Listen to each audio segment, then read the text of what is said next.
Hello everyone, and welcome back to my channel, Talking with Teresa. On this channel we talk about self-development, spirituality, religion, sexual stuff, body consciousness, mind consciousness, spiritual awakenings, and all of those wonderful things, and anything else I can think to kind of teach or whatever. Meditation, prosperity, all of that good stuff. So I think if you're on this channel, you'll find a video that will resonate with something that you like or even something that you dislike. You can look at it and say, ooh, I hate how she said that. That'd be super cool, because I haven't got any hate mail yet. I'm waiting on that. Just kidding. But anyway, today we're going to talk about mental health and how it pertains to thought processes, what the mind is actually thinking when a person receives this diagnosis. And this is going to be a light version of it. If you want something in depth, please email me or leave a comment, and I'll contact you one-on-one, and we can really talk about it and really get into some healing methods, some healing methodology. I'm not going to get into healing stuff on here because they doing things out there when you know certain information. So I'm not going to put myself out there. I'll put myself right here. Okay? So mental health and the thought process. Let's get right into it, and let's go into bipolar disorder.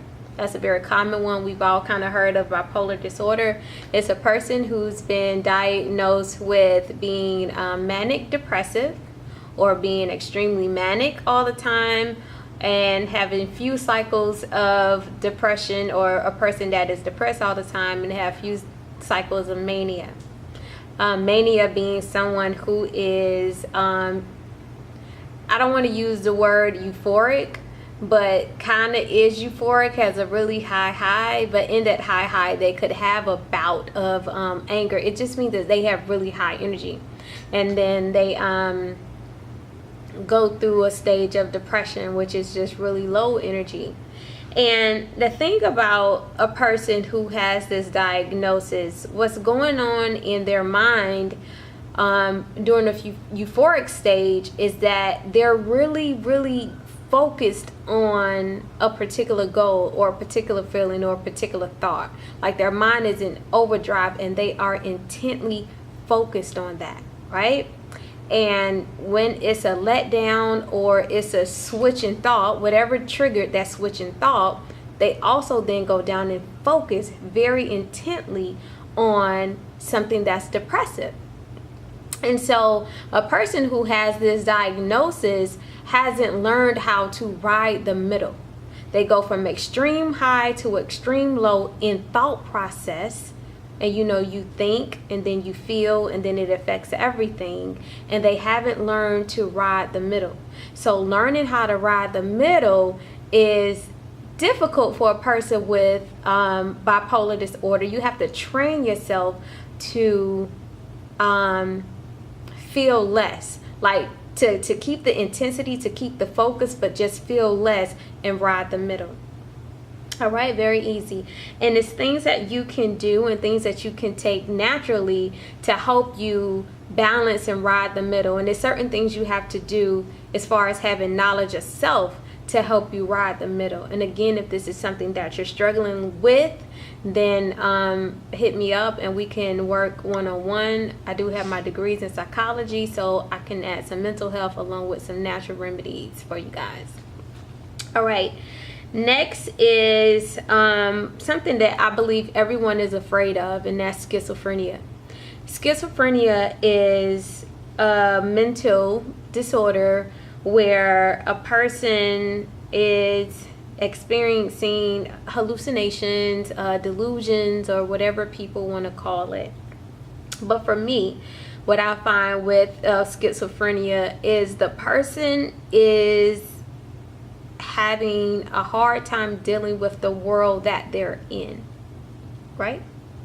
And then they start to have this push and pull between moving forward and stepping back, and these alternate worlds, these alternate illusions get created. Again, thoughts are things. So if a person thinks it, then it becomes real. It's a real manifestation. Now, also with schizophrenia, it's really, really high spiritual things that take place. So for a person like me who's gone through several spiritual processes, you come in contact with very high energy, and you can have a moment of, for lack of a better word, you can have a moment of psychosis dealing with this energy. A person that gets the diagnosis of schizophrenia actually gets stuck in that. They get stuck in that filtering of energy because there's so much going on, there's so much swirling around them, and they didn't figure out how to get out. They got stuck in the delusion, if that makes sense. Really not a delusion because it's real, but that's what we call it on this side. Again, can go more into depth about that, but that can be more in a one-on-one. That's not something I want to necessarily put on YouTube. Next, we'll get into Tourette's. Let's get into Tourette's. Now, with Tourette's, you also have OCD that comes along with it. But for now, just for a couple of seconds, I'm going to stick with just the tics that a person has. Particularly the verbal tics and the twitching. So a person that has the diagnosis with the tics, they have extreme bouts of internal anger where they almost implode on a consistent basis. Their thoughts are constantly going pa, pa, pa. They're mad as hell, but they can't express it. Either they can express it because they're a child and they fear the parent, they fear the consequence of expressing their anger, or it's an adult and they're just in a confined situation and they can't express how they feel, or either they just don't know how to express their feelings. You'll see a lot in teenagers that the Tourette's will become prevalent around like around 11 years old. Tourette's will come on out and the tics will start, and it's really because that child has not been allowed to communicate their thoughts and feelings openly, and that when they express their thoughts and feelings openly, it's an immediate punishment with it. So they internalize all of that stuff that needs to come out. And mind you, most, well, I can't say most now, but you know, a lot of teenagers aren't sexually active, so they're not releasing any of that, and they're just holding it inside, and their mind just starts to implode, and it comes out like blah blah. You know, it's a tic. That's how it comes out. And this is where emotional education is so key, especially for young men who don't get taught how to express themselves, like how to express their anger. And I was so happy to see on Instagram the other day where P. Diddy posted a video where he said, man, I just cried for 3 hours, man. I just sat back and I cried. Man, you got to get it out. I think that is so instrumental because men just don't want to cry, and we end up developing these disorders. And not only do we have it, then we pass it down because it becomes a generational thing and a generational curse. And so because I'm at about 9 minutes, I'm just going to go into a mental disorder in general. So in general, what a mental disorder is that your thoughts are just completely out of whack. It's like they're all over the place, they're doing things, and your mind has become hard. And to reverse that, if you feel like you have that, whether it's a diagnosis or you done told yourself, or the psychic done told you, your pastor done told you, somebody done told you have it, you have to go into your mind and treat it like a garden and put your anger here. Not exactly here, I'm just saying, you know, if this was a garden, I'm gonna put my anger here, my confusion here, my memory here, my happiness here. I'm gonna divide my mind into sections, and when I need to go pull out my anger, I'm gonna go over here, I'm gonna pull it out, I'm gonna uproot it, but then I'm gonna put it back. When I need to go get my euphoria, I'm going to go over here and get it. I'm going to be happy. And then I'm going to put it back. I'm not going to let it just run amok in my mind unless I feel like I need it to run amok right now. And then you are in control of putting it back. Again, everything is illusion, even down to insanity. Insanity is just a trick of the mind. A lunatic just has a trick going on in his mind. So it's a matter of mastering the mind and finding out the game. All right, and it's your mind, so you find out the game. Well, when I tell y'all, this mind got so much stuff in it, it's crazy. And so that's how I can speak on these things, because once you get to a certain level in your development, if you allow yourself to graduate through whatever it is, whether it's spirituality or emotion graduation, body graduation, even if it's your career, you have to go through the good and the bad parts of it in order to master it. So in order for me to get to the level that I am, I had to go through a lot of different things to bring me through to this point. And I ain't done yet. I got about 8 more years. If I'm fortunate, I have 8 years left for me to get more into my mind and more into my body, and I look forward to it. It's a little scary, but I do look forward to that. I'm looking crazy because the clock is at 11 minutes, and you know I like to stop my videos at 12 minutes, but I'm not sure if I'm done. I'm gonna go ahead and stop it and then start back. 1 second, as soon as I figure out how to do it. All right, I figured out how to do it. So I left off with the disorder and your mind kind of being like a garden. And I talked about, for a quick second, the flexibility of the mind. Your mind should be able to bend like your elbow, or like a muscle. Like it should be able to stretch, contract and release, contract and release. If your mind becomes hard, that's when you have a disorder. And so let me say this, your mind could become hard based off your beliefs. Like if you just wholeheartedly believe because the sun is yellow, somebody done told you that it's yellow, and you think you see that it's yellow, and no matter what happens, no matter what nobody says, they can pull out a whole sheet and say, no, they've been wrong all this time, that's not the color yellow, that's black, but you just insist on keeping the same thought pattern, your mind becomes hard. You're stuck in what you believe. And what happens on Monday shouldn't be the same because Tuesday happened. And I'm going to explain that. We don't live in a static world. We lived in a world with dynamics. So it's always changing. Nothing is ever the same.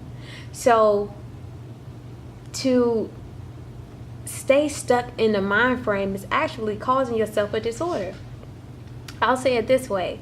So it's a disorder for you to be, or a person to be stuck in the 90s. Like all that person wear is cross colors, all that person's wear is used, or they got the little pimp hat on, or they got the finger waves or whatever. They're stuck in a time. That is a disorder.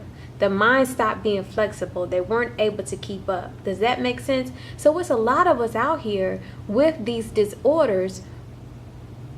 We're just not calling it that. We're only calling the ones that are extreme a disorder. I believe nothing and I question everything. I go back and I look at my videos and I'm like, oh, you said that? Well, that was some bullshit, because now you don't believe that. And that's the approach to keeping the mind flexible. I do have things in my mind that I have got stuck on, beliefs that I've had to sit with myself and kind of check myself, like, you've been believing this for 3 years and that just may not be true. And the reason why we want to have flexibility in our minds is because we want to continue growing. So for example, if you just wholeheartedly believe, you just believe with all your might that your mama hates you. Oh, my mama just hate me. My mama did this to me. So my life is like this because my mama did this and this and this and this and that. Okay. You stuck right there. My mama did that. But in order for you to receive the things that you want to manifest on this level, that belief can't be there because it doesn't match. It's a change in frequency. So you have to relinquish everything that you think you know in order for you to keep graduating. Okay? You have to take away everything. And it's like, oh, now I was holding on to this thought process and I couldn't move. You become stuck. Again, you stuck.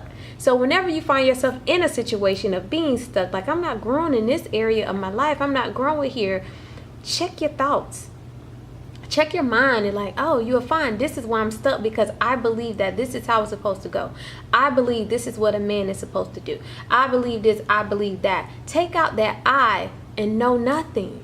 When you know nothing, then you're open to everything and you integrate it and you become anew, and you're always growing, you're always moving forward, if that makes sense.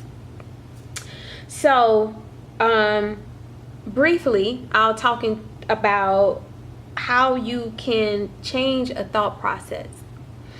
2 ways that I know. I only speak from experience. I can't talk on things that I have not gone through. Well, I did talk on a couple of disorders that I ain't go through.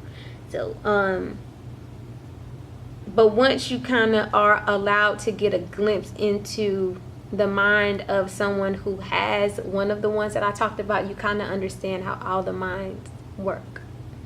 So 2 ways that I know to rid yourself in time of these disorders using your mind is, number 1, well, 2 ways. Sorry, kind of fumbling with my words. 2 ways is either you go into the curse or you turn your attention into what you want. Going into the curse takes a person that is brave. You have to have a lot of balls and a lot of courage to go into your curse, because that's ultimately what it is. When you go into the curse, you trace yourself all the way back to the first time you can remember, and you may not be able to remember, but the first time you can remember that feeling or that thought, and then you completely uproot it. Now, this is where it gets tricky, because if it is a curse, and I hate that, it's such a stupid word. If it is some stuff, let's call it some stuff. If it is some stuff, then that stuff may have been passed down from your mom, your grandmother, her father. It can go back to so many different people, and it fell down on you because it wasn't healed through so many different people. And going into that much depth could be detrimental if you don't know what you're doing. And this is why people go into spiritual practices that go into ancestor stuff and curses and all of that stuff to heal the ancestors from that, because you ultimately heal yourself. And you need help. You need a guide to do that. It's not smart to do it on your own. Again, only the brave should do that. Second way, because things go so far back, and once you begin to open up yourself, you'll find that you're pieces of everything. You're pieces of a tree, of everything. It's too far back. You can't find it. And the phone ringing. And it's the homie, and I can't even answer. Sorry. What was I saying?